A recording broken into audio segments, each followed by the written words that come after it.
Não dá para liberar tela como a gente está liberando hoje em dia para a sociedade. Nós estamos reconfigurando o cérebro das crianças para o mal, para o ruim. Essas crianças vão sofrer consequências na vida adulta por falta de material biológico, né, cerebral, para conseguir aprender e ter conhecimento para a produção.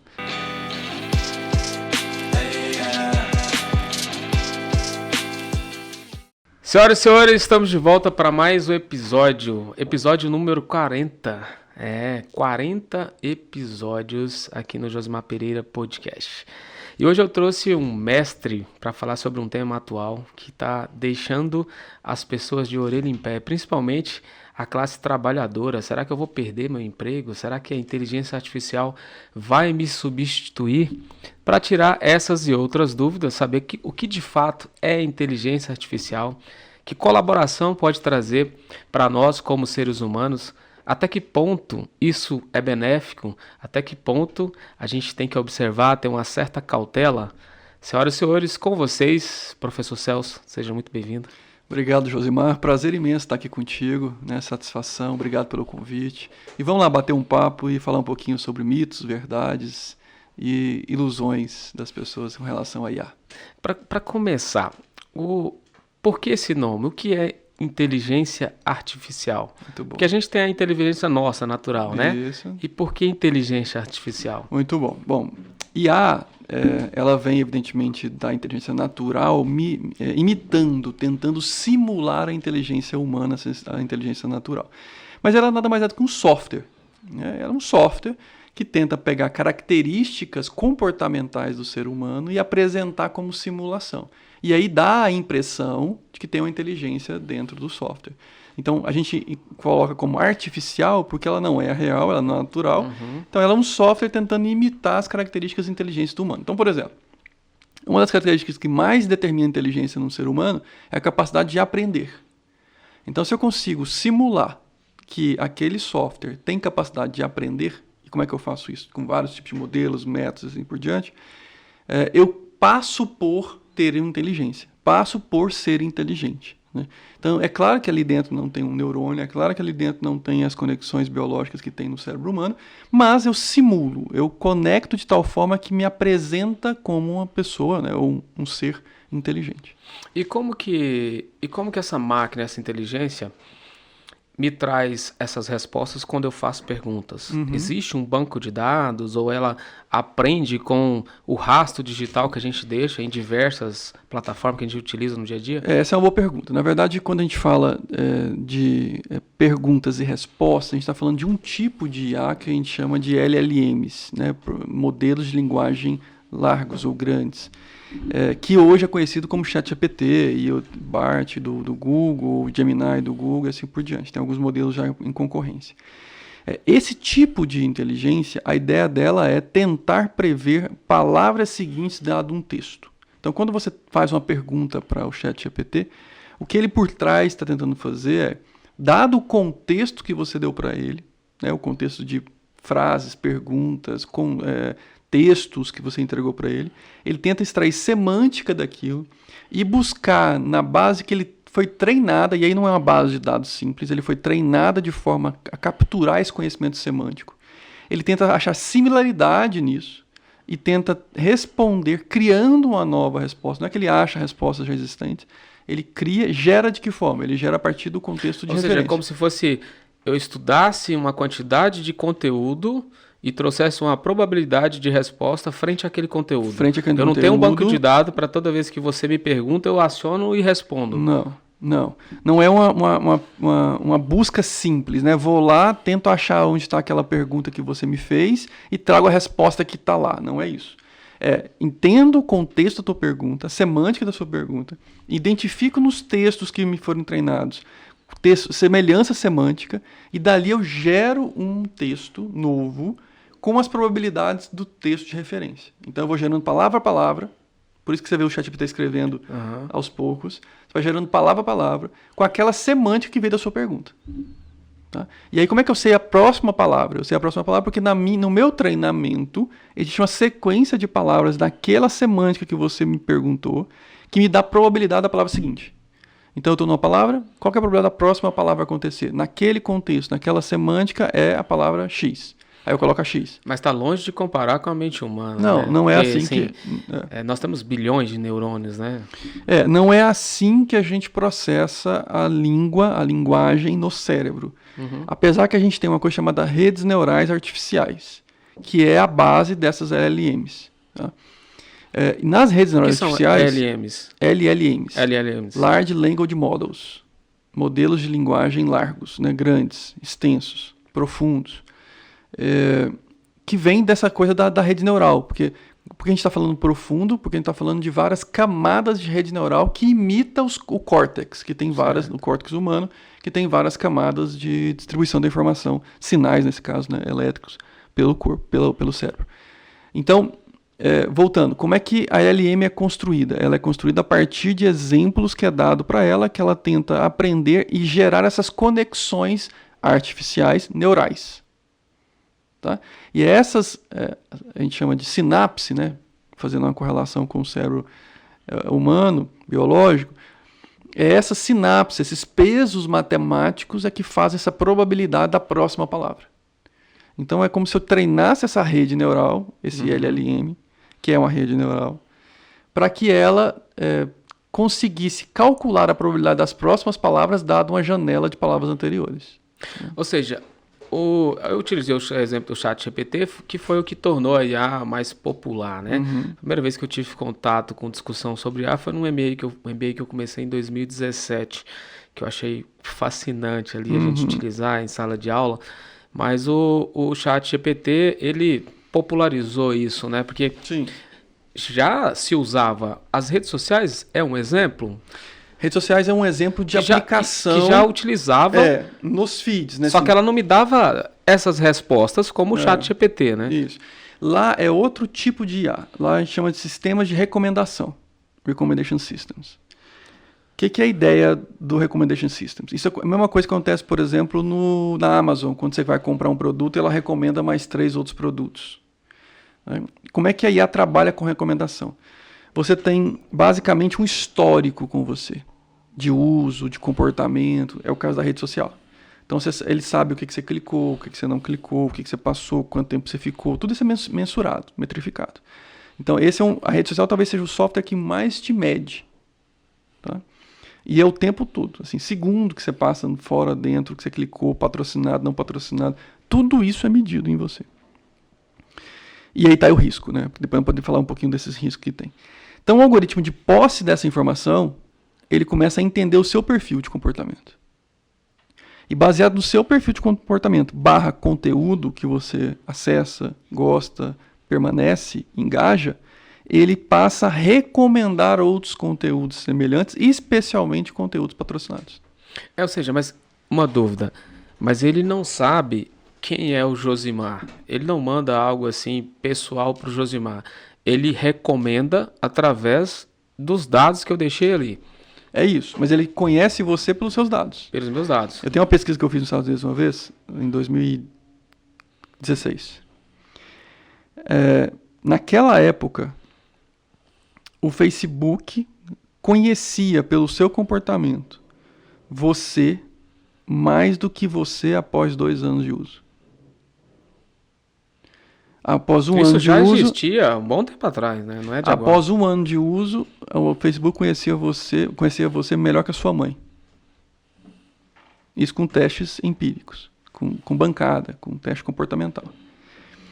Então, por que ele faz isso? Por que ele reconhece o seu perfil? Por que ele conhece o Josimar? Porque você deixa rastro comportamental dentro da rede. E aí você, às vezes, não sabe... E isso é uma coisa... né? A gente, às vezes, não se conhece. A gente acha que se conhece e não se conhece. Então, às vezes, o algoritmo conhece mais você do que você mesmo. Porque ele analisa comportamentos minuto a minuto, né? E a gente não fica fazendo essa autoavaliação o tempo todo. É isso. Por isso que a gente tem dificuldade de fazer autocrítica, É né? isso. E quando você... E tem muitas vezes também que você se esconde, né? Quer dizer, você não quer se ver. Você não quer mostrar o que você é. Isso acontece muito com um cliente meu, que às vezes eu chegava e o cara me contratava para fazer uma consultoria E ele ficava querendo esconder a situação financeira dele. Sim, Do mesmo jeito a gente também faz com sim, algumas coisas que a sim. gente não quer que venha à tona, né? Pra gente mesmo, né? Você não consegue, às vezes, se olhar no espelho. Você fala, pô, essa face eu não quero me conhecer, né? E aí você vai meio que ignorando. E o algoritmo reconhece você pelo seu Então, comportamento. ali é um tipo de inteligência artificial. O É um chat tipo de GPT coisa. já é outro. É outra tipo E de existe vários. Tem Quais vários são modelos de. os mais Você tem utilizados? recomendação, você tem classificação. Então, quando você pega, por exemplo, vou dar um diagnóstico de uma doença a partir de uma imagem de radiologia, de tomografia. Isso é classificação. Eu olho para a imagem, que é um tipo de visão que chama visão computacional. A gente olha para a imagem e diz: olha, aqui tem um tumor, grau tal. Isso é uma classificação. Tá? Então, eu tenho recomendação, eu tenho classificação, eu tenho associação. Essa de classificação ela já trabalha com banco de dados, Ela trabalha com padrões. com padrões. Não é banco de dados direto. Tipo, ela não vai lá e pega aquela imagem, vê no banco onde está aquela imagem e traz a classificação. Não é isso. Ela reconhece padrões que ela já foi treinada para naquela imagem nova. E diz, olha, baseado no que eu conheço de padrões, isso é um tumor. Tá? Mas para isso ela precisa ser treinada. Um tumor específico, no grau específico. Tem vários exemplos positivos, exemplos negativos. Tem toda uma técnica de treinamento de modelos de IA para classificação. E a Alexa já é outro tipo de Alexa é uma interface que normalmente está associado com LLMs, com linguagem e modelos de linguagem, como o ChatGPT. Porque aí você precisa... Aí você tem algumas fases aí. Você tem a fase de speech to text, ou text to speech, que é conversão de voz para texto e texto para voz. Então, quando você fala com a Alexa, ela precisa converter a sua voz em texto. Então, ela faz o speech to text. Tá? Então, ela olha, deixa eu entender esse áudio, traduzir esse áudio em texto semântico. Aí ela entende esse texto semântico e passa a trabalhar como se fosse o ChatGPT. Ela vai lá, identifica as perguntas que você está fazendo, traz as respostas possíveis e aí passa para você. Só que ela não passa para você em texto.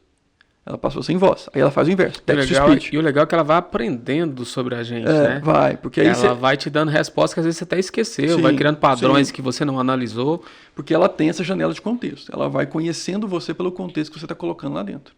Tá? Então, a Alexa é uma interface que tem comunicação voz-texto, texto-voz, e também esse modelo de linguagem para trabalhar com respostas de perguntas. Então, eu falei, né? Associação, recomendação, classificação, associação. Associação o do Amazon é associação também. Porque o que ele faz?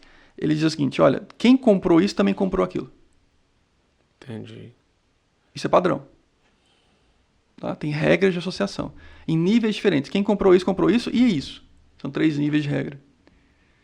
Então eu posso associar comportamentos associativos. E é assim que eu passo a recomendar, pela associação. Tá? Terceiro, clusterização. Eu quero classificar meus clientes como prata, bronze e ouro. Eu estou agrupando eles. Qual a melhor forma de agrupá-los? Quais são as features, as características que determinam agrupamento? Para que eu vou usar isso? Posso usar para campanha de marketing, posso usar para campanha de desconto, posso usar para campanha... para um monte de coisa. Estou pegando um caso específico aplicado na área das empresas. Mas clusterização é outro tipo de inteligência. São outros tipos de métodos, algoritmos que são aplicados para fazer clusterização. Tá? E aí você tem as análises. Né? Você tem as análises prescritivas, descritivas, preditivas. Então, por exemplo, eu quero prever o valor do dólar amanhã. Isso é uma análise preditiva. Eu faço análise série temporal. Pego o dólar na série temporal toda, né, no passado todo, e tento prever o próximo ponto, que é o dia da manhã. Então essa classificação que você deu agora, seria basicamente igual uma que eu tive contato em 2017, um professor de inteligência artificial, comentando com a gente que já existia no Brasil, naquela época era recente, um software que utilizava inteligência artificial para advogados, para montar petição e fazer comparação de padrões de determinado juiz, que facilitava muito o trabalho do advogado. Seria essa de associação. Essa pode ser clusterização, porque eu posso primeiro agrupar decisões semelhantes, e a partir disso eu posso gerar classificação. Tipo, esse juiz é muito difícil para esse tipo de causa. Esse juiz é mais fácil para esse tipo de causa. Então, mas eu posso primeiro agrupar para ter grupos de semanticamente semelhantes. Né? Então, Depende da aplicação. Se for só a aplicação de olhar e dizer isso que é difícil, que é fácil, pode ser classificação.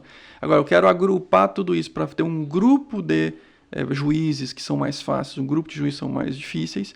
Eu posso primeiro agrupar pela semântica e depois fazer a classificação. E para negócio, vamos trazer para a nossa realidade. Pequenos e médios negócios. Aonde que a inteligência artificial pode auxiliar esse empresário? Eu costumo dizer o seguinte, eu também dou aula de transformação digital, né? Acabo ajudando as empresas também na parte de transformação digital, junto com o centro. Então, falando de pequeno e médios, é mais significativo ainda. Eu sempre dou na aula 1, transformação digital é muito mais sobre transformação do que digital. Porque ferramental, se você olhar para pequenos e médios, está cheio de ferramentas que dariam excelentes resultados para as empresas. Cheio. Agora, quais dessas ferramentas de fato eles adotam, não tem a ver com a ferramenta, muitas das vezes. Tem a ver com a cultura da empresa. Tem a ver com os processos da empresa. Então, no tripé, pessoas, processos, tecnologia, essa é a ordem. Pessoas, processos, depois tecnologia. E também falta pessoas com preparo para saber analisar esses dados. Isso. É o que eu discuto muito quando eu começo a fazer um trabalho para algum cliente.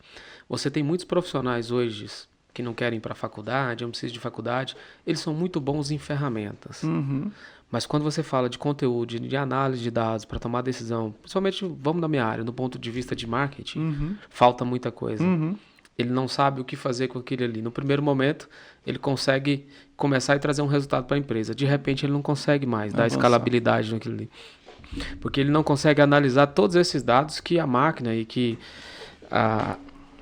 as redes sociais oferecem. Esse é um papel analítico, né? Esse é um papel, é uma soft skill. E como toda soft skill, ela é muito mais difícil de ser trabalhada, né? As hard skills são mais fáceis. Senta com foco, faz, aprende, dá um jeito de ter conteúdo. Agora, as soft skills são comportamentais, elas são bem mais difíceis de aquisição e de treinamento.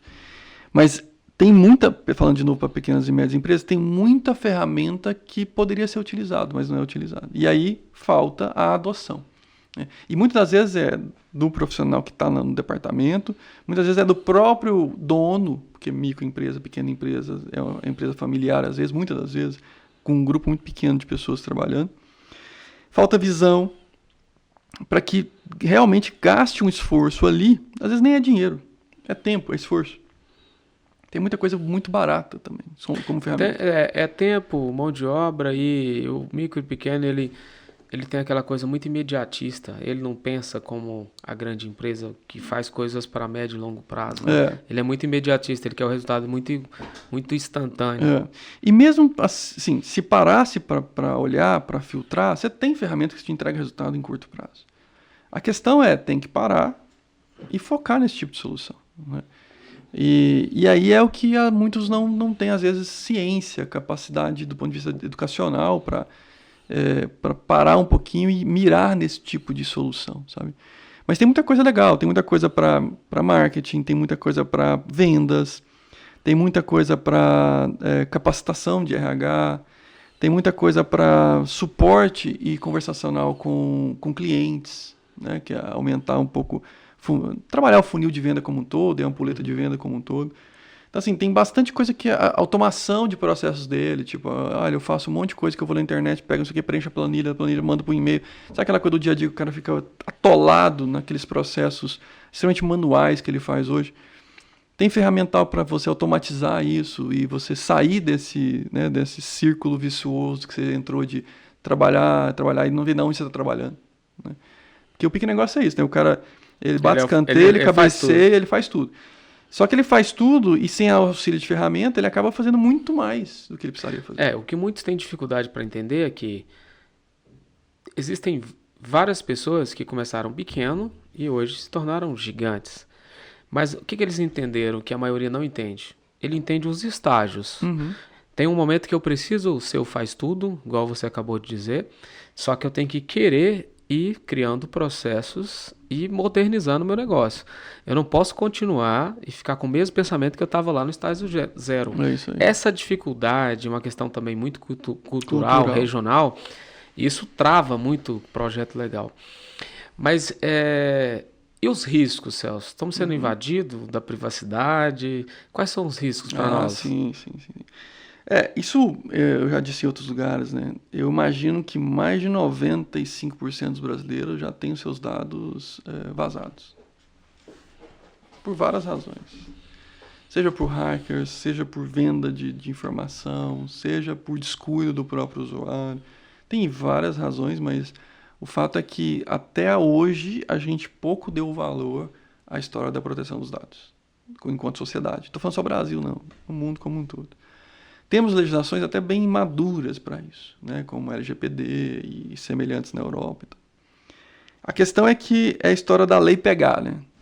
Então, ok, tem a lei, mas será que a lei pega? Tem muitas boas leis mas não pegam, né? Esse é o problema. O que é meio absurdo, né? Tem o termo de lei pegar. Mas o fato é, cadê a fiscalização? Quem define o nível de controle? Quem define os protocolos? Quem realmente cobra? Qual é a punição exemplar que existe? Então, assim, infelizmente, começa a melhorar um pouquinho, né? Por exemplo, você pega a história das ligações. Quem nunca recebeu uma ligação, que ninguém falou nada, desligou o telefone e tal. Aquilo muitas vezes é confirmação, ninguém entende por que está recebendo. Aquilo muitas vezes é confirmação de cadastro. Né? Será que esse telefone existe? Quem Será que tem alguém do outro lado? Quem está respondendo? Né? Então não precisa ninguém falar com você, basta se atender, já tem uma informação que o telefone existe. Né? Tem uma pessoa do outro lado.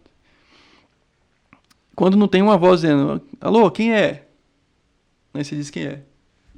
E nesse dizer quem é, a máquina consegue capturar o nome, sobrenome e confirma com o cadastro. Né? E sem contar a quantidade quando você está na internet que você acessa, que vem um link, que Total. vem alguma coisa, que você clica ali, que você... Total. Então assim, e aí quando passa para o mundo digital, você está ainda mais monitorado. Eu falei o exemplo do Facebook aqui, você imagina, o Facebook 2015. Hoje, Instagram, você está o tempo todo sendo monitorado. O tempo todo. E aí é aquela história. Já aconteceu comigo, não sei se já aconteceu com você. Você tá aqui, a gente tá conversando, fala sobre algo, não digitei nada. A hora que eu acesso, aparece aquele produto que eu tô discutindo com você. Acontece com muita gente e não é à toa, não é coincidência. Não é coincidência. As Big Techs nunca admitiram isso. E não vão admitir. Não podem admitir. Mas... Na verdade, elas nunca admitiram que trabalham e rentabilizam com os nossos dados, né? Sim, Elas nunca admitiram. Mas o microfone é um sensor para captar o que interessa. Agora, é claro que você imagina a quantidade de volume de dados que eles captam diariamente. Né? Um exemplo é o Chrome. Chrome é o browser, né? O que você navega na internet, o software. Você já percebeu, assim, não sei quem teve a curiosidade.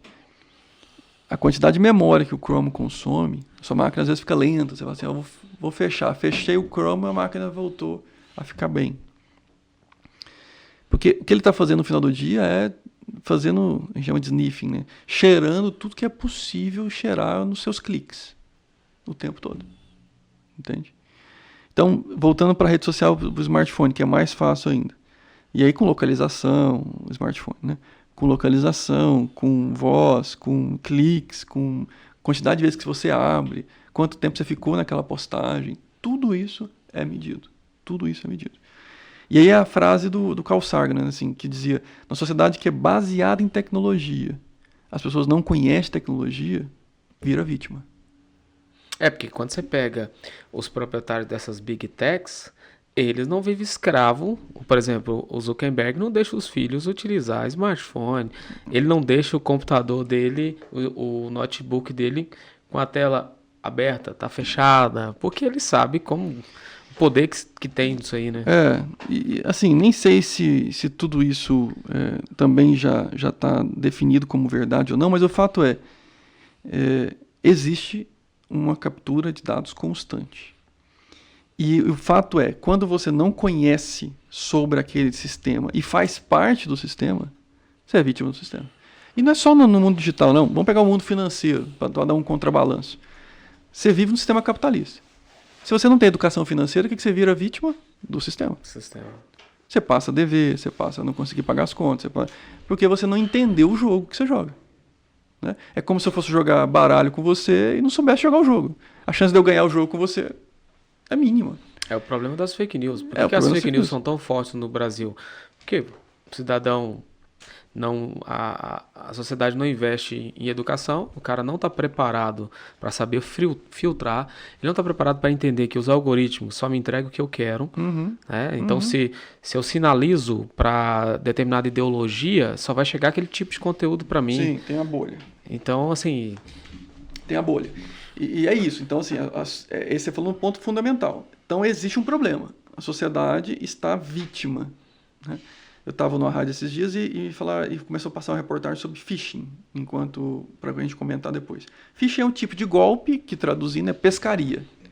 Então, o falsante lá, né, o criminoso, ele te dá uma isca para você acreditar naquilo que ele está te falando e te pesca com depósito, com passar cartão, com outras coisas assim.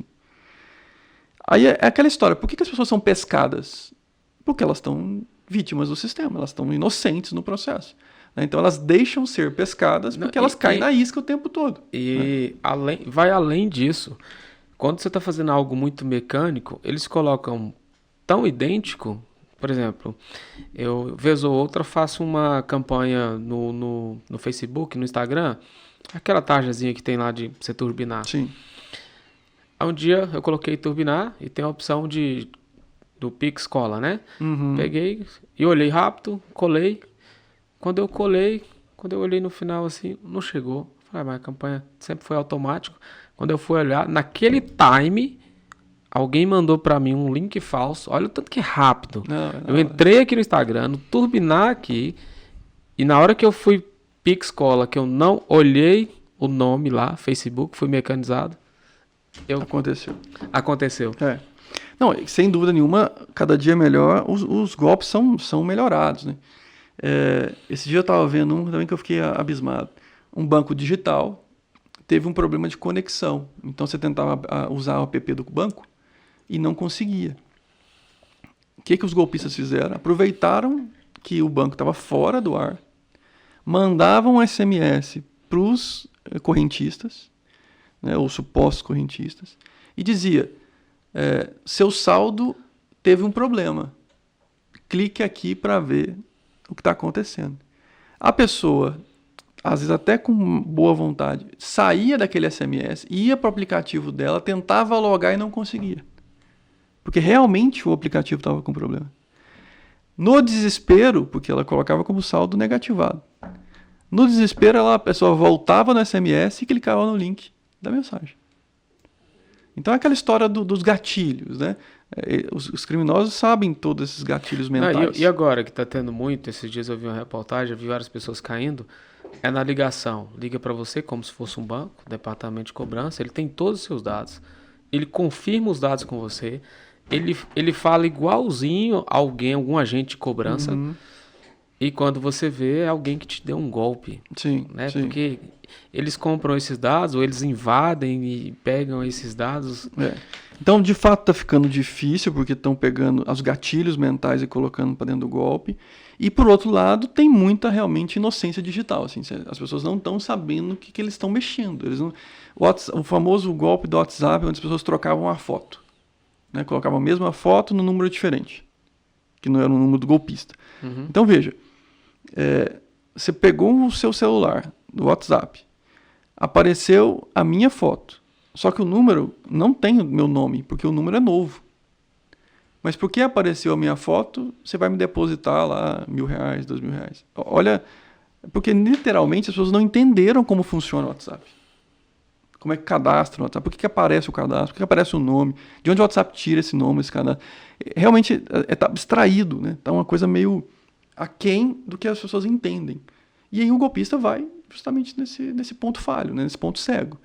Então o que resolve? E aí vai trazendo a solução. Esclarecimento para a população. Capacitação, treinamento, letramento de tecnologia. É isso que resolve. É a curto prazo? Não. Mas quem que ajuda a resolver a curto prazo? Meios de comunicação. São os que mais chegam rápido ao cidadão. E eles deveriam ter isso como campanha até social, inclusive cumprindo a legislação que exige deles que eles façam um papel social como comunicadores. E é isso eu tenho até conversado com alguns colegas nesse sentido. Assim. É a única forma? Não, eles não são os únicos responsáveis por isso, mas são um dos responsáveis que mais chega rápido a esse público, né? TV, rádio, jornal. Isso deveria estar constante nesses veículos, sabe? Treinamento, capacitação, golpe novo. Isso deveria ser, assim, quase que diário em todos os veículos, né? Só que por alguma razão não é. E hoje é tão raro você encontrar alguém que não caiu em algum golpe na internet. É muito raro. Porque eu já tive de pessoas próximas que caíram em golpes do WhatsApp, de fazer um depósito, de uma ligação com os dados, falando que é seu sobrinho, utilizando o nome, sequestro. E tá piorando, né? Agora, recentemente, eu fiquei sabendo que teve um que clonaram a voz da menina e mandaram pra mãe. Então já não é mais tipo, oi tia, uma voz qualquer. É a voz da tua filha, dizendo que está sendo sequestrada e que precisa que seja depositado X reais para ela sair. Aí você imagina, já era difícil sendo uma voz de um estranho, que na pressão você desespera e faz. Agora você imagina ouvindo a voz da sua filha real. Agora uma coisa que muita gente não fica atento, que aí volta no ponto que você falou agora há pouco. Que você tem que entender cada plataforma, cada tecnologia que você utiliza, como que ela funciona, né? E outro detalhe é que você tem um estilo de comunicação único seu. Já teve vários aqueles golpes de depositar, pedir dinheiro para até tal dia, tem que pagar um boleto. Já teve vários números de amigos que foram clonados e que eu não caí em nenhum, porque eu observo muito. Eu tenho uma memória muito boa em relação ao seu estilo de comunicação. Uma coisa que ninguém vai conseguir fazer é comunicar exatamente igual a você. Se eu tenho uma intimidade de comunicação sua, ela é única. Né? A não ser que você passe a monitorar antes, né? Que eu acho que também já tem essa possibilidade, né? Tem. Se o golpista conseguir o histórico das conversas, ele consegue treinar o modelo para comportar conforme a sua linguagem. E quais são as técnicas, você falando de alterar a voz, do deepfake, da imagem? Quais são... O que a gente tem que olhar para perceber que não é o Fábio que está ali naquela imagem? É muito difícil. Hoje em dia é muito difícil. Até para um especialista olhar é muito difícil. Muito difícil. É muito bem feito, né? É muito bem feito. Então, assim, e a gente faz isso no laboratório, tá? Tô dizendo porque assim... Não sei se você chegou a analisar, você lembra um que deu uma polêmica aí de uma fala do William Bonner, que fizeram um vídeo dele, que era difícil. Eu colocava assim ao lado, era muito difícil você saber que não era ele falando aquilo. É muito difícil. Então, assim, o que eu tenho dito, e aliás o mundo jurídico vai passar por transformações nesse sentido, né? Provavelmente vídeo daqui a um pouco tempo no mundo jurídico não vai ser mais motivo de prova. Eu gravei o Josimar fazendo tal coisa.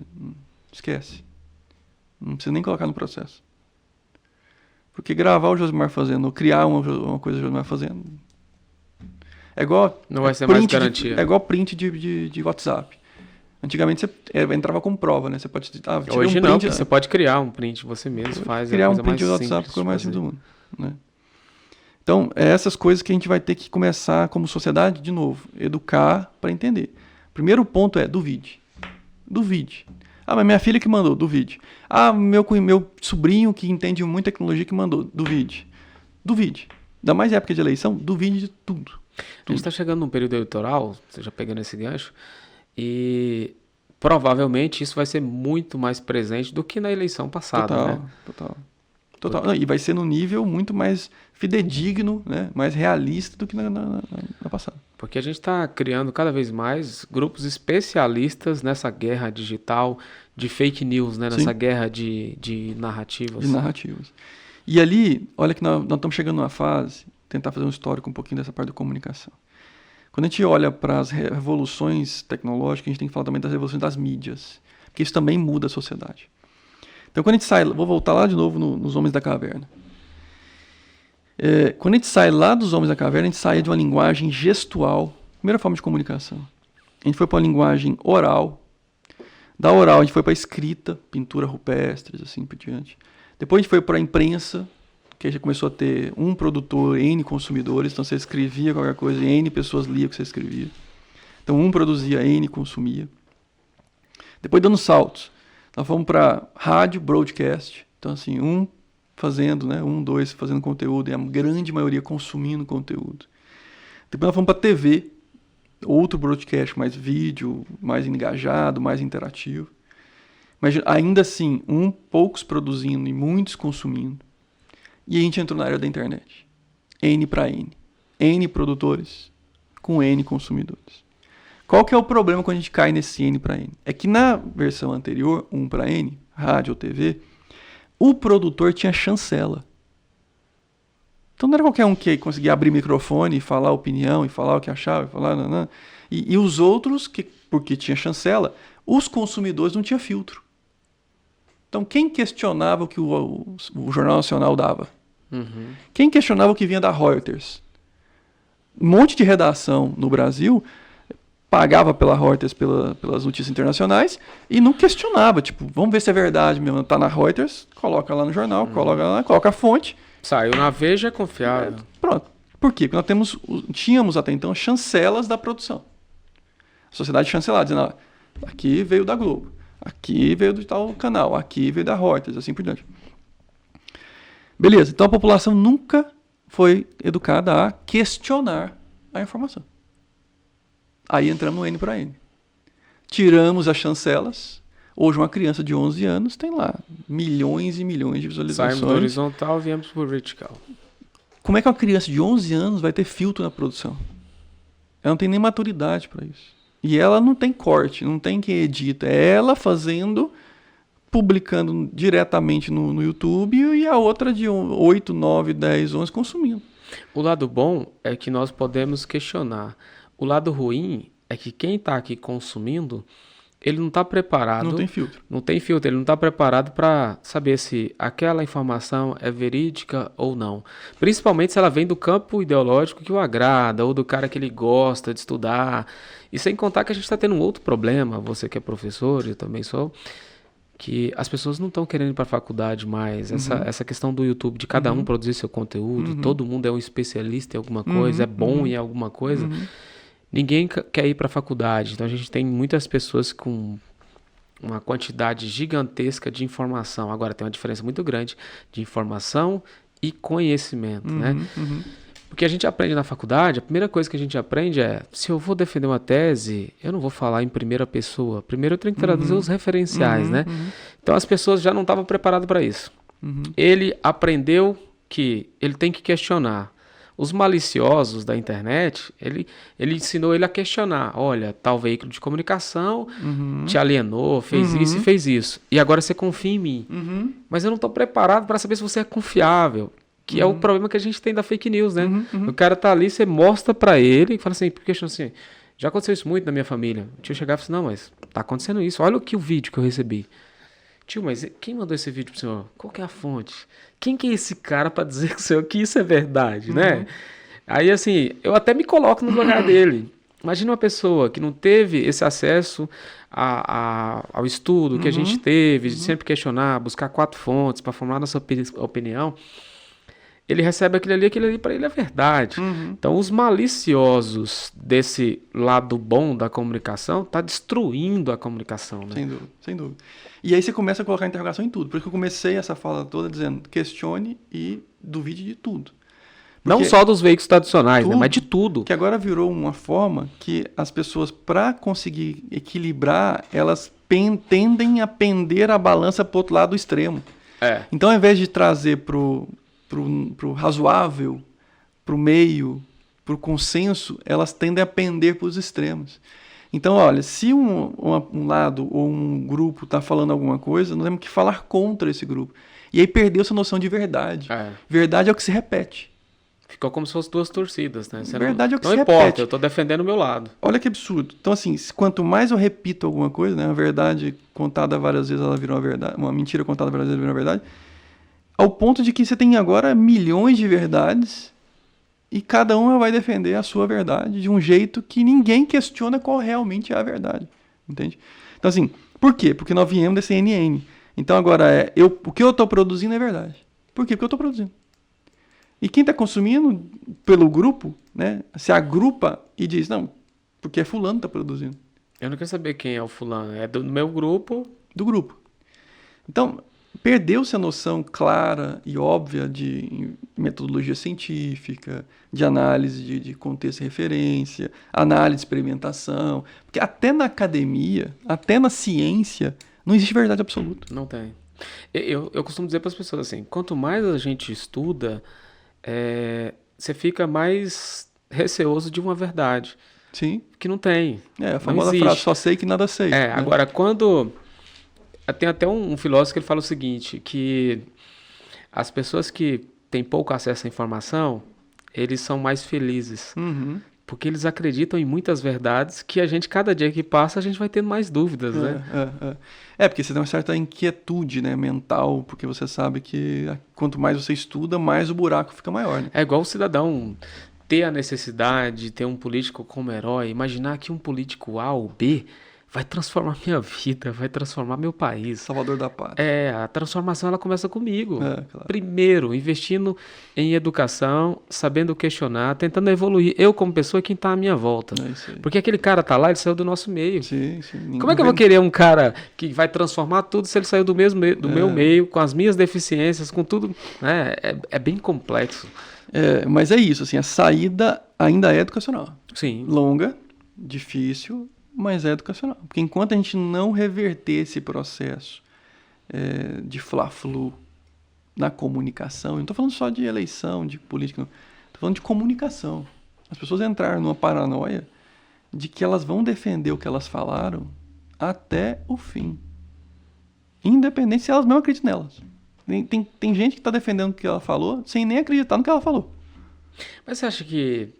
Eu olho assim, não vejo um horizonte. Porque quando a gente olha pelas redes sociais e que todo mundo está ali aprisionado, como é que isso vai melhorar? Porque se a pessoa não está investindo em educação... Vamos pegar aqui a faixa etária acima de 30 anos, por exemplo. Uhum. Se ele não investe mais em educação, ele está ali paralisado no tempo. Ele consome aquele ali o tempo todo. Os algoritmos só vai te entregar o que você gosta de ouvir. E quem está por trás querendo te manipular, ele sabe disso. Eu acho... Aonde vai parar? Né? Aonde vai parar isso? A não ser que consiga vir um novo movimento. Eu acho que a gente tem que investir, como você falou no início, em mais campanhas em todos os veículos. Duvide de tudo. Questione tudo. A gente começou pela fase de questionar as mídias tradicionais. Mas e agora? Será que as pessoas que estão produzindo, igual você falou, um adolescente de 12 anos, eu posso tomar aquilo como verdade? Que experiência de vida ele tem para me falar que aquilo funciona? É igual, agora, esses dias eu conversando com alguns médicos, minha mãe em tratamento, ele falou assim, Josmar, a gente está sofrendo muito. Os pacientes chegam aqui, todos especialistas, eles chegam, eles vão lá na internet e questionam o medicamento, o tempo, tudo. Não, mas não é para isso aqui não, doutor, porque eu assisti o vídeo de fulano de tal, e aí você vai ver fulano de tal, ele é muito mais um profissional de internet do que um profissional que tem experiência ali no mercado, propriedade. Então, não acho que a saída seja fácil. Acho que a saída vai ser por desgaste. Ciclicamente falando, historicamente falando, isso são ondas, né? A gente vai numa onda de extremo, bate no topo e vem regredindo. Desce até o vale, bate no topo e vai subindo. Isso acontece com quase todas as indústrias, com a moda, acontece com a sociedade. Então, a sociedade ela nunca está em equilíbrio, né? Que a gente chama de homeostase na biologia. Ela nunca está em equilíbrio completo. Ela está sempre tendendo a subir ou a descer em algum grau, né? E velocidade. Então, nós podemos olhar para o histórico e dizer, naquele momento da história, nós exageramos no movimento hippie, em liberdade. Naquele momento da história, nós exageramos no momento de conquistas, guerras. Naquele momento da história, a gente exagerou. Né? E aí, depois do exagero, vem a tentativa de equilíbrio, mas passa por ela. Todos os períodos de evolução, a gente passou por esse momento extremo para depois parar e pensar, olha, vamos organizar aqui. Deu ruim. Né? Deu ruim. Vamos melhorar. Né? Então, acho que nós estamos chegando num ponto desse. Vai dar ruim. Vai dar muito ruim. Vai dar ruim para a saúde mental das pessoas. Já está dando. E vai piorar muito. O grau de... Falando de rede social. O grau de ansiedade das crianças e adolescentes com níveis de suicídio são gigantescas no Brasil e fora do Brasil. Números a gente tem mais fora do Brasil, Estados Unidos, por exemplo. Especialmente no público feminino, que é o público que mais se compara. Então, o público feminino, e isso tem dados, a partir do surgimento do Instagram, por exemplo, a curva ela cresce quase que exponencialmente no número de automutilação, suicídio, depressão, doenças mentais. Hoje você tem adolescentes, criança depressiva, né? Total. E em volume, né? Porque uma coisa é você ter uma Volume, ou outra. não é pequeno, né? Volume. E ao ponto de contaminar. Então, se às vezes um dos grandes problemas das escolas hoje em dia é esse movimento de saúde mental. Ansiedade. Você imagina, a pressão social. Agora, o seu ciclo de amizade não é mais sua escola. É a rede social. E a rede social pode ser um cara que está aqui, no Japão, entre escolas. Porque assim, não é mais, na minha época, minha escola já era grande. Então você tinha ali um público significativo de pressão social. Agora hoje, né, entre escolas, tudo na rede só, é como se fosse uma comunidade única. E ali você imagina, é uma comparando com a outra, o outro comparando com um, quem tem não sei o quê, e detalhe, tem, às vezes nem tem. Mostra como se tivesse, e aí você cria a fantasia da comparação, né, do famoso grama do vizinho é mais verde e tal. E aquilo você imagina para uma criança de 11, 12, 13, 14, 15 anos, aquilo é o mundo dela. Não, e a comparação em todas as esferas. Todas. Né? A comparação não é só no biotipo físico, é no financeiro, é que você pode. Nos pais. Você não precisa ser CLT. Você vê esses coaches pregando aí que todo mundo pode virar um milionário, né? E com os pais, você não tem a família ideal, o pai deveria ser assim, exato e tal. Assim, a comparação física, então, que eu vejo, principalmente no campo feminino, as pessoas estão cada dia mais escravizadas de um padrão de beleza, né? Um padrão de beleza, um padrão de financeiro, um padrão de vida, e que nunca teve como todo mundo ser igual e nunca vai ter, né? Mas o ser humano sempre luta, né? Sim. Então, assim, eu acho que já tá dando muito ruim e acho que vai ficar pior antes de melhorar. E onde é que a gente vai parar? Eu acho que a gente vai parar quando a gente começar a ter soluções de mercado que contemplem mais a ética e a moral. Então vai ser tipo assim, ó. Eu tô chutando uma solução aqui. Pode ser não exatamente assim. Mas vai ter uma rede social em que o patrocinado não vai depender dos sensores, ou vai ser menos sensores para conhecer de você, sabe? Tipo, então, em vez de ele ficar te lendo 24 horas por dia, ele vai te ler a cada 5 dias. Para te indicar alguma coisa sugestiva que você goste. Transparência. A rede social vai dizer, tá aqui os dados que eu coleto de você. Mas eu acho que a rede social, ela só faz isso com a nossa permissão. Porque, vamos lá, eu não sei você, mas eu nunca fiz isso. Quem antes de baixar um WhatsApp, antes de baixar um Instagram, foi lá e leu aquele termo de uso do que você está concedendo para aquela rede social? Ninguém faz isso. Mas a rede social sabe disso. Então ela tá agindo de má fé. E por que ela nunca mudou? Porque a sociedade não cobra. É isso. Uma coisa que a gente fala no marketing, quando você não paga por algo, você é o produto. Isso. E muita gente não entende, não tá nem para isso. Ele tá tão ali escravizado. O que a maioria das pessoas faz quando acorda de manhã? Celular. Antes de fazer qualquer coisa, ele vai pegar o celular e vai ver o que está acontecendo no WhatsApp ou na rede social. E cada um em uma área. Não tem ninguém que está livre. Sim. Às vezes você não é do Instagram, não é do YouTube, do TikTok, você não produz nada. Mas você está escravo ali do WhatsApp, você está escravo de uma notícia no seu campo de atuação, você está se comparando com o cara que está do outro lado do planeta. É que nós estamos dizendo o seguinte, por trás desses algoritmos tem muita ciência comportamental. Neurociência, psicologia comportamental. Então, assim, neurociência não é algo aleatório, inocente. Então, você está colocando todo um arcabouço científico contra as pessoas que são vítimas do processo, por desconhecimento. Então, quando o Instagram, e acontece com todo mundo, gera uma vontade louca em você de consultar o seu WhatsApp, consultar o seu Instagram. Não é à toa, não. É porque ali gerou uma dependência de neurotransmissoras na sua cabeça que é natural, instintivo. Não passa a ser mais uma vontade sua. Passa a ser pelo contrário, passa a ser um estímulo natural seu. Então, as pessoas precisam entender isso. Como é que você reprograma o cérebro? Tem que ter consciência. Se você não tiver consciência do que está acontecendo no teu cérebro, os gatilhos que estão sendo acionados no seu cérebro, você não reverte o gatilho. Você não conhece. Você continua vítima do gatilho. Então é impressionante como a gente vai dar muito ruim ainda. Ainda vai piorar muito. Né? E aí quando bater lá, aí o mercado vai começar a ofertar soluções que não causem esses danos todos. E aí as pessoas com os danos, percebendo o valor, que até então ela não percebe o valor, Se aparecer uma rede social agora e dizer assim, então, eu não consigo entregar o que o Instagram entrega para você, mas eu consigo entregar mais saúde mental para você, eu consigo entregar menos fiscalização em cima dos seus dados. Não, vou continuar no Instagram. É lá que eu estou com meus amigos, é lá que eu me divirto, é lá que eu já faço mesmo, vou ficar lá. É porque as pessoas, elas vivem em tribos, né? A minha tribo tá lá. Por que eu vou pra essa aqui, né?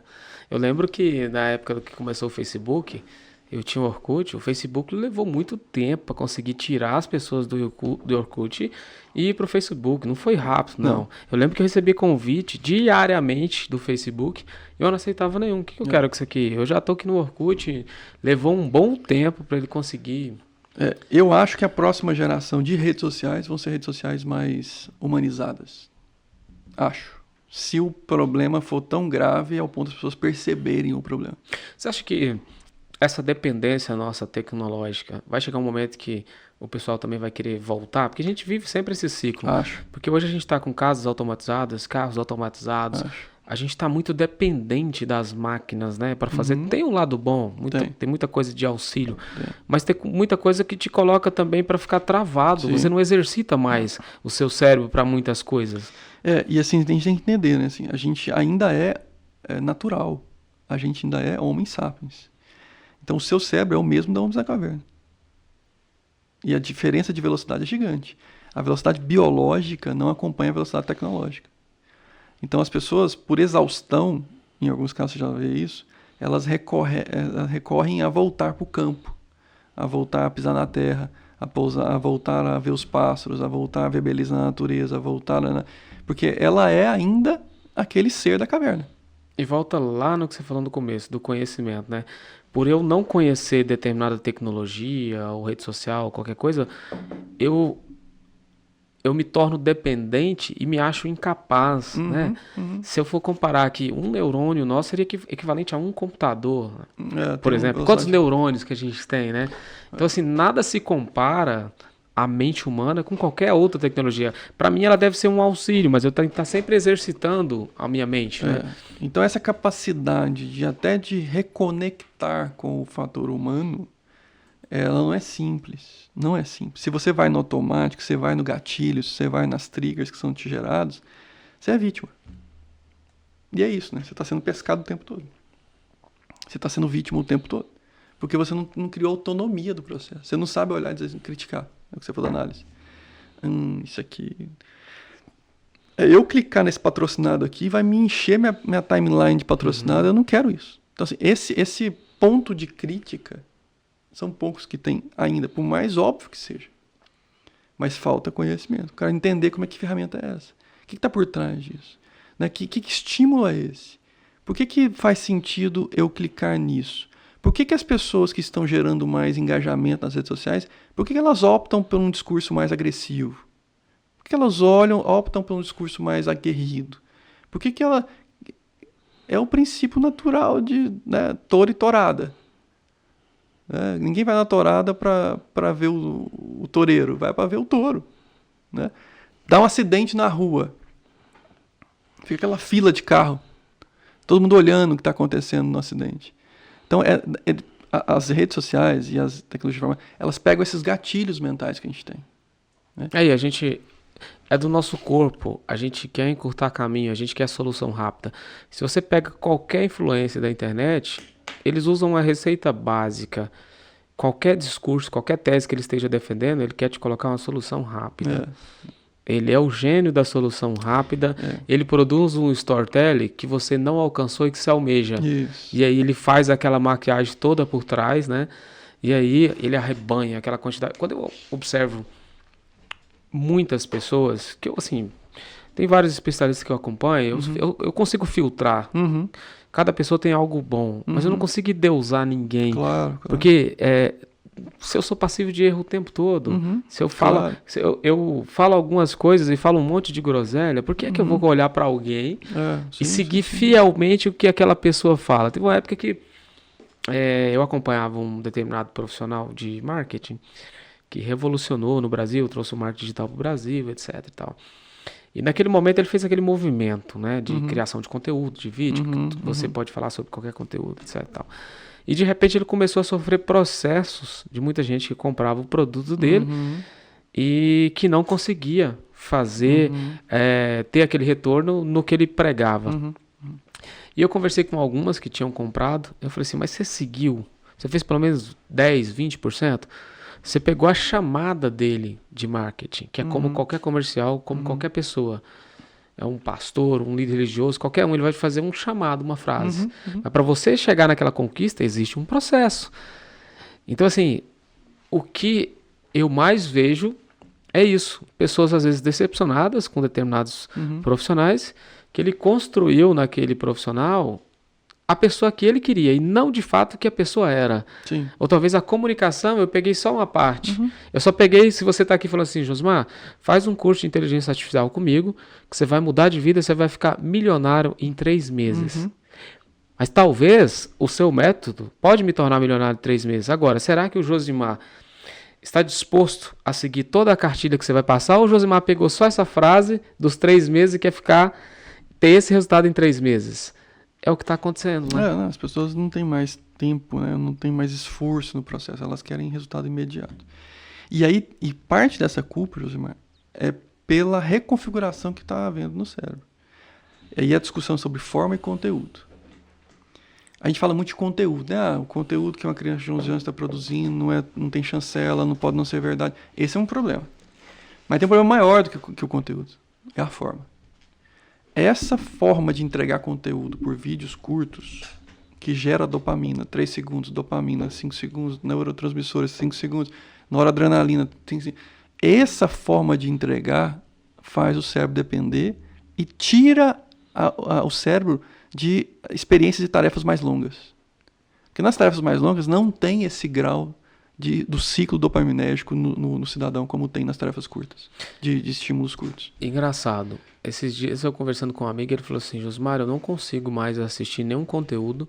Se eu vou assistir um conteúdo grande no YouTube, eu tenho que colocar ele para acelerar. É isso. Eu falei, seu cérebro está condicionado. É isso. Você vê que cada dia que passa a gente está diminuindo, né? O 2x no WhatsApp. A gente começou com 30 segundos, 15, agora o tempo que você prende alguém é 3, 4 segundos. Sim. Se eu estou começando esse podcast, se eu não colocar lá no início algo que te prenda nesses 3 a 5 segundos, as pessoas não terminam. As pessoas não terminam. E quando eu olho o índice de qualquer podcast, não é o meu que ainda tem pequena audiência, não. Eu pego os top do Brasil. Você tem um número muito pequeno que assiste até o final, mas muito pequeno mesmo. E eu estou falando de vídeo, hein? Que tem áudio, que tem imagem, que tem interatividade. Agora, você imagina sentar e ler um texto, papel. Você entende o risco que nós estamos gerando para o futuro? Não, e cada dia que passa tem menos regresso nas faculdades, nas instituições. Escola, vamos pegar as escolas. Olha o risco que nós estamos colocando para as escolas. Tem como aprender, sei lá, matemática, geometria, se você não sentar e ler? Tem como você aprender história se você não sentar e ler? Assim, não é, de novo, um videozinho de 10 segundos. Né? Você vai pegar um resumo do resumo. Agora, a pergunta é, uma criança que está no celular, que está no tablet, com essa formatação de neurotransmissores, e o cérebro acostuma fácil com isso, porque é estímulo, é energia para ele. Então tá lá, 2 segundos passa, 10 segundos passa, noradrenalina, dopamina, aí ele vai para a sala de aula.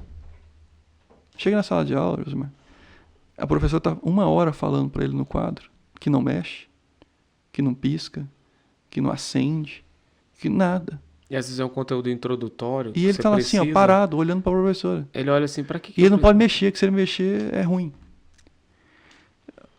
Para o cérebro como se fosse, sai daí. Você está doido? Sai daí. Vão voltar lá para ter aquele estímulo que a gente estava tendo. Entende? É biológico. Não é uma coisa tipo só vontade. É biológico, não é uma coisa tipo falta de educação. Se a gente não começar a trabalhar nestes pontos, a gente vai ter um problema seríssimo na educação. Em volume. Porque não faz sentido nenhum você virar para a criança e falar assim, agora você senta aqui, fica 1 hora parado, quieto, olhando para frente e prestando atenção. Ela não consegue. Aí por isso que você vê esses índices de TDAH, de baixa de atenção, de baixa de frequência em escola, né, com evasão, com baixa de nota. Porque, cara, não tem outro caminho. Para o cérebro, Você não tem como. Aí você vai dizer para a criança, não, é o seu cérebro, fica quietinho aí que seu cérebro vai acostumar. Criança. Não faz nem para adulto isso. Mas é uma criança. Então ela tem um problema seríssimo que é essa forma. Se a gente não trabalhar ou evitar, especialmente para as crianças, esta forma. Então assim, ó, tá claro. Daqui uns dias a gente vai ter isso clareza, mas hoje não é assim. Até 6 anos de idade, não vou ser tão radical, tá? Porque tem gente que é mais radical, mas até 2 anos de idade é tela zero. Tela zero. E o resto, eu não vou ter de cabeça aqui, mas pode pegar na Sociedade Brasileira de Pediatria. Tá lá. Cada faixa etária, quanto tempo de tela. E só que as pessoas... Eu não vejo ninguém. Eu vejo os amigos que têm filho de 6 meses que tá achando o máximo o filho dele saber acessar o celular, entrar no WhatsApp e ali acabou. Eu não conheço uma criança que não vive na tela do celular Aí você diz assim, então quer dizer que tem que proibir coisas na escola? Vamos lá. Isso é igual a tal da calculadora. Antigamente, na década de 50, eu vi uma foto esses dias que os professores dos Estados Unidos estavam fazendo protesto contra a calculadora na escola. Aí você vai dizer, contra a calculadora hoje é dar risada. Mas não é que os caras eram contra a calculadora. Os caras eram contra a calculadora em algumas fases. Eu quis dizer 1 ano, tá, gente? Eu falei 6 meses, é 1 ano, tá, de idade. Contra a calculadora em algumas fases da formação da criança. Não é contra a calculadora ad eterno, né? E assim é com tablet, é com celular, é com joguinhos educacionais. Tem que ter aonde aplicar isso. Não é tipo livre, qualquer criança pega, qualquer criança faz, de qualquer momento, qualquer hora. Não, esse é o problema. O problema é a dose, né? A diferença entre o remédio que salva e a droga que mata é a dose. Então é isso que a gente não entendeu ainda. A gente está usando o celular como se fosse uma coisa bobinha. Tudo certo. E não é. Isso é uma droga. Estamos perdendo a disciplina? Estamos sem limites? Estamos pela forma que nós estamos lidando com o cérebro. Porque assim, como é que você garante disciplina se você está o tempo todo estimulando o teu cérebro a ter prazer? É você lutando contra você mesmo. Entende? Como é que você garante uma rotina se a sua rotina não te dá esse grau de prazer? Alto de depressão e suicídio. Porque quando eu não sou feliz, e ninguém vai ser feliz o tempo todo, eu vejo que minha vida não tá legal. Na verdade, a vida, a real vida, ela é feita de pouquíssimos momentos de felicidade. Pouquíssimos, né? Pouquíssimos. E a grande maioria de esforço e sofrimento. Essa é a real. Só que abre o WhatsApp, o Instagram de qualquer pessoa que você conheça e vê como é que tá essa projeção de felicidade e tristeza. Não, e é tão engraçado que quando alguém coloca algum conteúdo lá de tristeza, que ele tá falando a vida real mesmo, as pessoas não querem nem assistir, não querem nem ouvir. Tá se vitimizando, tá querendo que a gente dê atenção para ele. Não, a galera só quer ver você na praia ou comprando um carro novo. Então, assim, é um mundo irreal. E a gente criou essa bolha irreal e fica nessa ansiedade para viver esse mundo irreal. E assim, é básico, é filosofia. É coisa que a gente está fugindo da escola há muito tempo para não ter, e que está lá desde que, sei lá, de Aristóteles, de Platão, tá lá. Que não deveria ter tirado, né? Tá lá, entende? Assim, só que a gente está dizendo, não, isso é bobagem. É bom mesmo fazer a ilusão de que o mundo é cor-de-rosa, então vamos fazer. E aí as pessoas não conseguem atingir, evidentemente, nem todo mundo consegue atingir o cor-de-rosa, e fica nessa frustração. Então, vou repetir assim, se a gente não trabalhar com a forma adequadamente, com filtros, não. E eu tô falando assim, você falar, não, eu tenho uma adolescente de 15 anos e uma outra de 12, 2 filhas. Não é fácil fazer, mas é preciso fazer. E essa é a diferença entre autonomia e liberdade. Você falando de querer estar tudo bem o tempo todo, eu li uma postagem do Pondé. Sim. Que ele é um filósofo bem realista, né? Bem, como ele se diz, eu sou bem pessimista. E ele coloca umas frases assim pessimistas que geram impacto nas pessoas e eu gosto de replicar. Ele falou assim, se tá difícil, tá complicado, Ó, vai piorar mais. Uhum, Vai piorar um pouquinho. Sempre tem como E piorar. as frases que o pessoal gosta, não, é o contrário. Você pode tudo, tudo vai dar certo. Deus está no comando. Já deu certo. A frase que você ouve todo mundo agora é o seguinte: já deu certo. Você não pode ser pessimista, né? Se tiver alguma frase pessimista, você não serve, né? Você tem que ser otimista o tempo todo. E eu costumo, nesse sentido, eu gosto muito da frase do... como é que era o nome do nordestino lá, Ariano Suassuna. Ariano Suassuna. Eu não gosto de ser o otimista tolo, nem o pessimista chato, eu gosto de ser o realista esperançoso. Então eu não gosto de ser nem o otimista bobo, nem o pessimista chato, eu gosto de ser o realista. Quem defende essa mesma tese é o Cortella, defende praticamente essa mesma tela. Mas, Celso, me fala dos seus projetos atuais.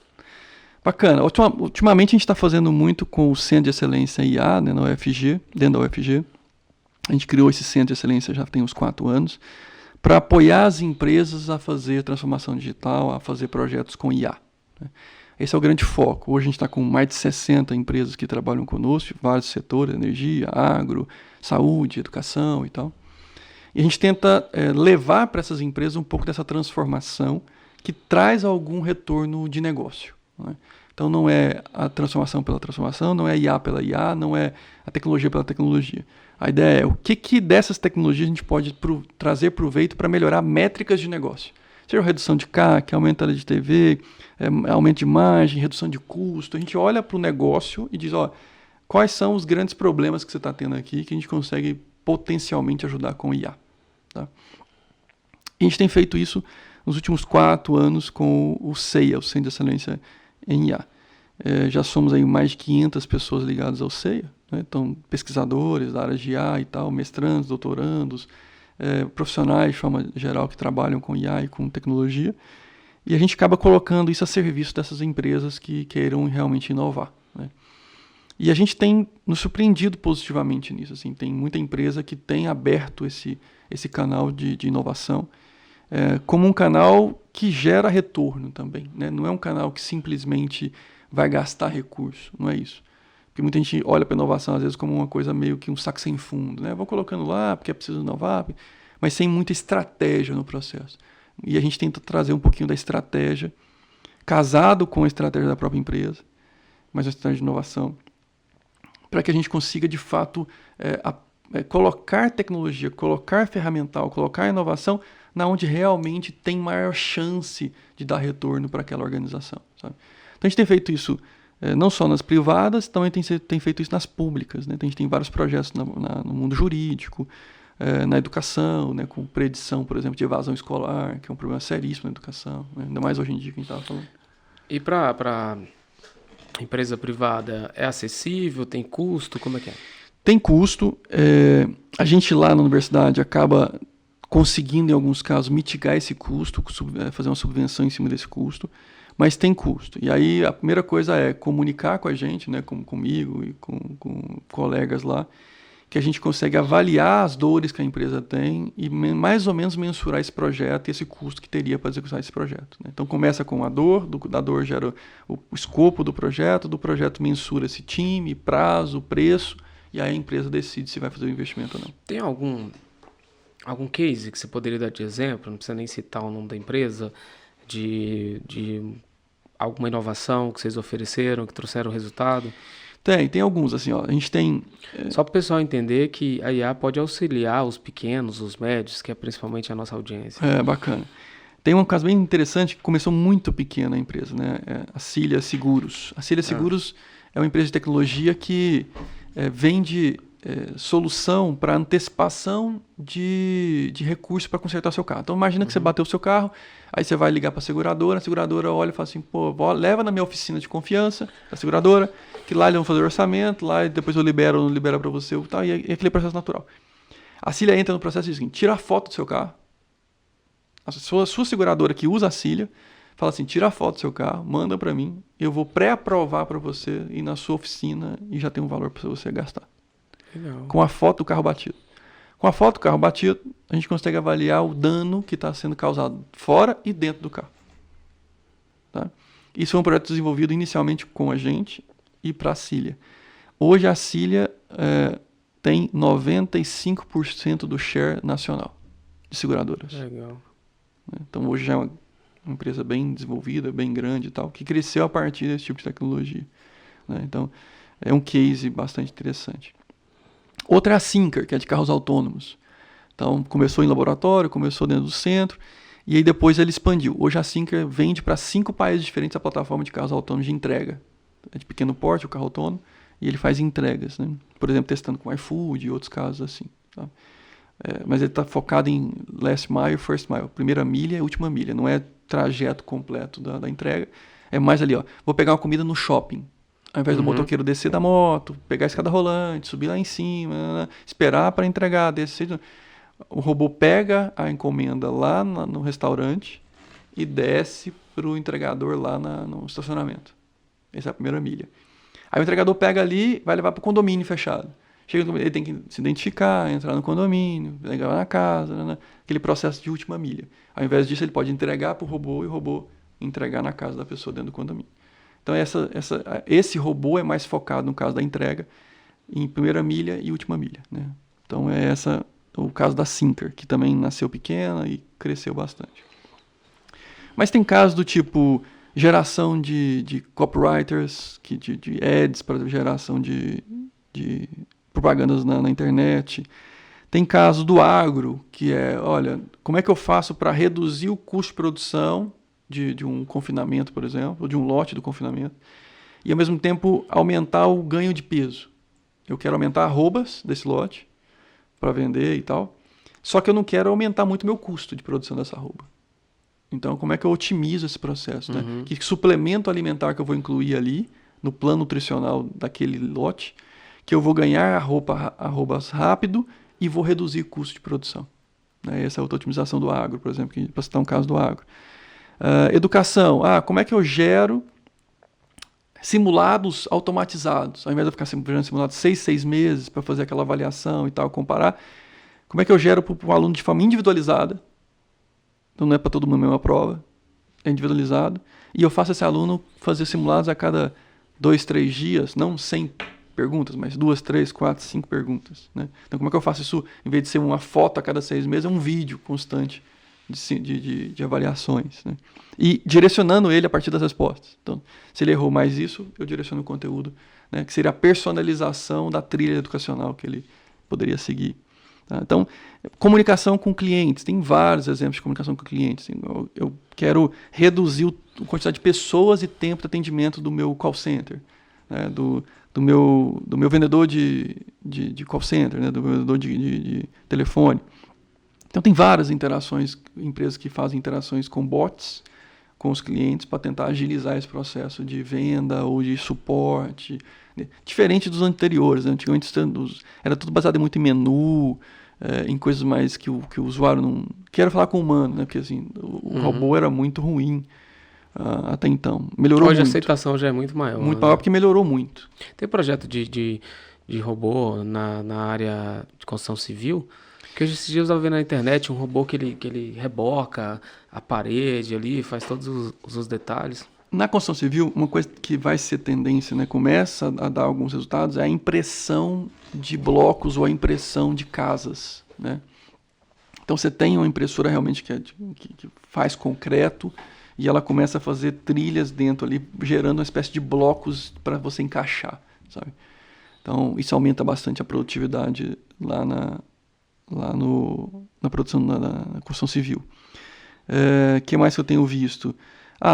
Confecção de projetos. Assim, como é que eu pego uma ideia rabiscada em papel, pode ser num papel comum, e dali eu gero um projeto automatizado, sabe? Que é outra coisa que gasta um tempão, né? Fazer aqueles projetos de engenharia, aqueles cálculos e tudo. Então você pode transformar rabiscos, mesmos e não tão detalhados, em projetos já bem elaborados. Né? Então, automatização desse processo. Então, hoje é quase impossível você achar uma área que não dá para aplicar IA. Né? Alimentação, tem algum exemplo na área de alimentação? Tem. Eu estava na Alemanha em dezembro, o pessoal tem uma máquina que faz comida. Faz pratos, comida? Pratos. Restaurante automatizado. Cara, que legal, hein? E fresco, assim, não é tipo, tá E pré-pronto. sai com sabor. Com sabor. É um restaurante automatizado. Tem muita coisa que dá para utilizar IA, né? A gente tem Muito. várias deficiências no mercado. Por exemplo, eu estava vendo um projeto fora, acho que aqui no Brasil não tem ainda. Robô que passa roupa, que é um grande desafio, né? Uhum. Passa roupa. A gente tem máquinas que lavam louças, mas não são tão. Eu acho É, que com a IA vai você pode ter melhorar. coisas muito melhores, Vai né? Nesse melhorar. sentido. Vai Você já melhorar. tem a casa toda interligada. Um dia eu Sim, fui na casa de um sim. amigo meu, tudo interligado, a internet, a TV, a geladeira, tudo interligado. A entrada do elevador no apartamento, por comando de voz. Tudo que a gente ia pedir na casa dele era comando de Sim, voz. sim, sim, sim. Vai melhorar. Vai melhorar ainda mais, né?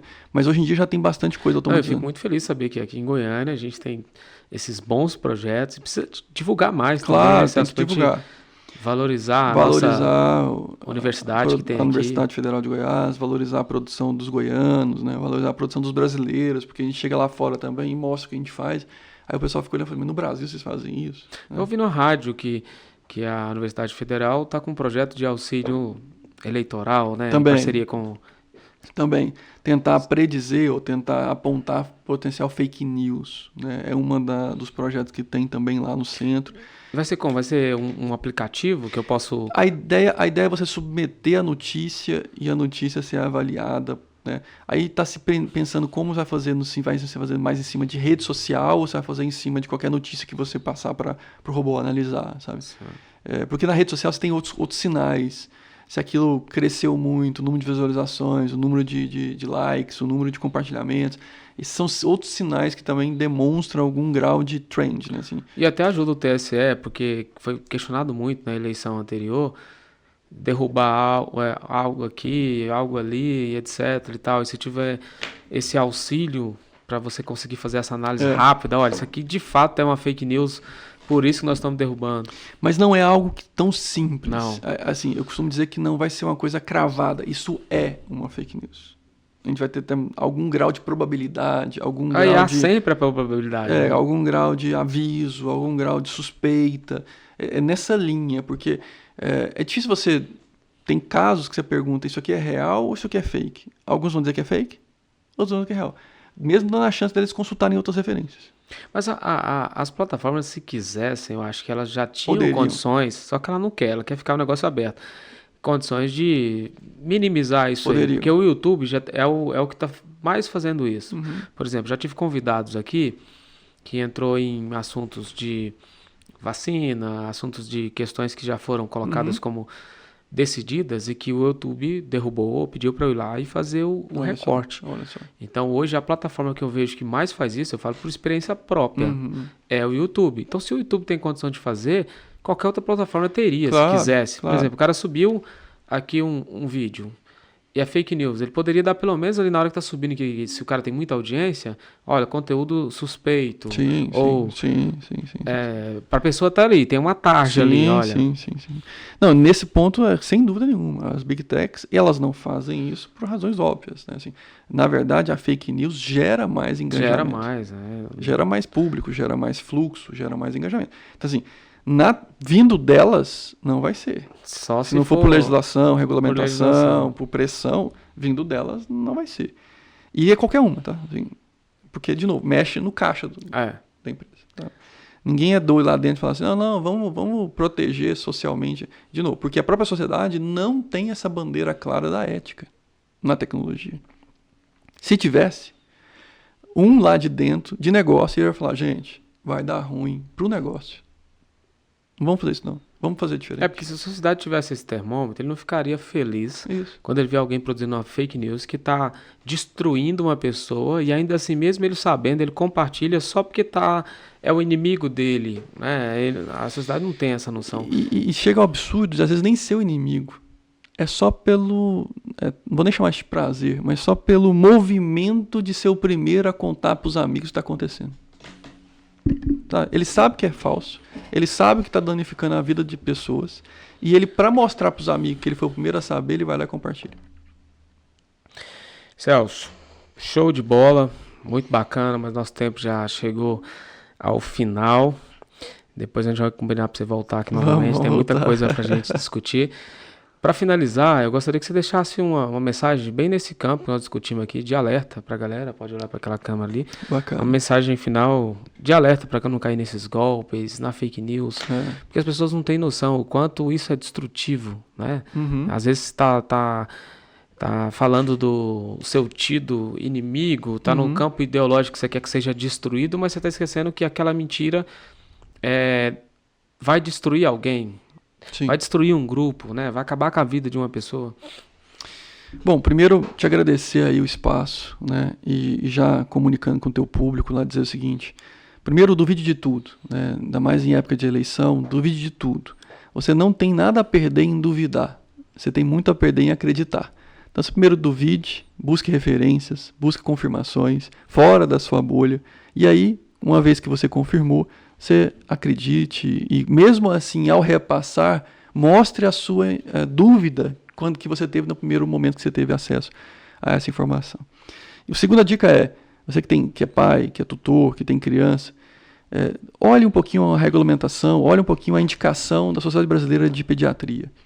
De novo, são médicos, são especialistas que estão olhando para as crianças dizendo: não dá para liberar tela como a gente está liberando hoje em dia para a sociedade.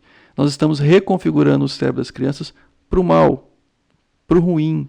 Essas crianças vão sofrer consequências na vida adulta por falta de material biológico, né, cerebral, para conseguir aprender e ter conhecimento para a produção.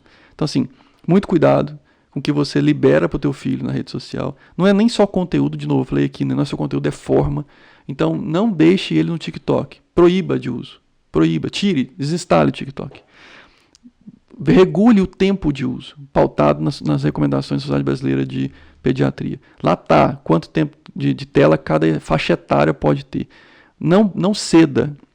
Ah, meu amigo, minha amiga, não ceda. Se a gente, enquanto sociedade, conseguir ter esse padrão de seriedade e de responsabilidade com os filhos, no final do dia vai ter menos pressão social entre eles. Então a gente está ajudando eles dentro da sua casa, está ajudando seu filho e os amigos do seu filho, mantendo um padrão de responsabilidade indicado por médicos.